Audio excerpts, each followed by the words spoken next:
Ngiyazi ukuthi usuku lwanamhlanje usuku lokubungaza amasiko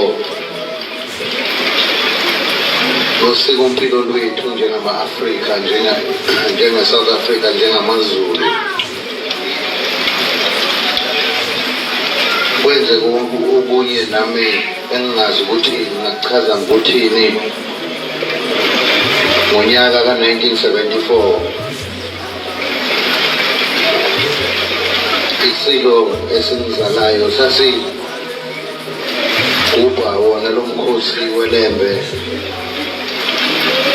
osihlanganisayo singamaZulu. Ngazalwa ngalelo langa. Abanye babethi awu uvukile uShaka, abanye babethi igama lakhe asimbizi ukuthi uShaka wesibili. Kodwa-ke inkosi uShaka njengombumbi wesizwe kwakungeke kulunge ukuthi bengibize ngoShaka, ngoba uShaka kusuke kuyileso silo esiphilayo ngaleso sikhathi. Okusho ukuthi kwakuyithuba likababa ongizalayo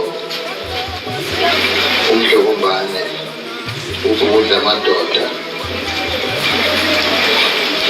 Base bephakamisa undunankulu ehlangane ney'nduna ney'khulu zakwaZulu, ngoba phela ingane imisizelwe kumele ukuthi iqanjwe igama ngaso lesi sikhathi.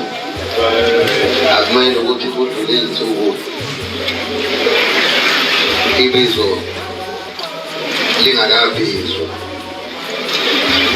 Kwathi khona lapho ukuhlanganisa amakhanda ey'khulu zakwaZulu zasezithi asithi umisa uZulu, misa uZulu. Bakwethu zingane zami nayizolo ngoshilo sibadukuza ukuthi angisho ukuthi igama lami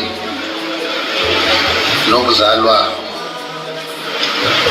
kwaqondana nokubungaza ilembe ukuthi kusho ukuthini. Usungayicabangela nje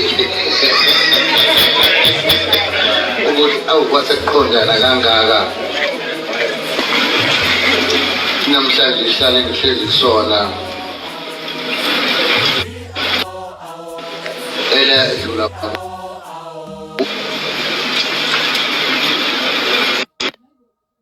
ukuthi ibuye sengathi kuyafana, ungathi omunye engathi awu. Kodwa-ke okamoya siyakholelwa singamaZulu ukuthi inkosi iyake ihambe iphinde ibuye. Engakulungisanga mhla ihambayo emhlabeni, ukubuya kwayo isezolungisa lokho okumele ukuthi ulungiseke indlela eya phambili ngokuthuthukisa isizwe. Othisha nabomisi balapha ekhaya, ngiyafisa ukuba iy'ngane zethu lezi esiy'bhekile ngokusizwa uNkulunkulu umdali ukuthi aqhubeke anikeze amandla, futhi nazo ney'khumbuze ukuthi ayikho intandane kwaZulu.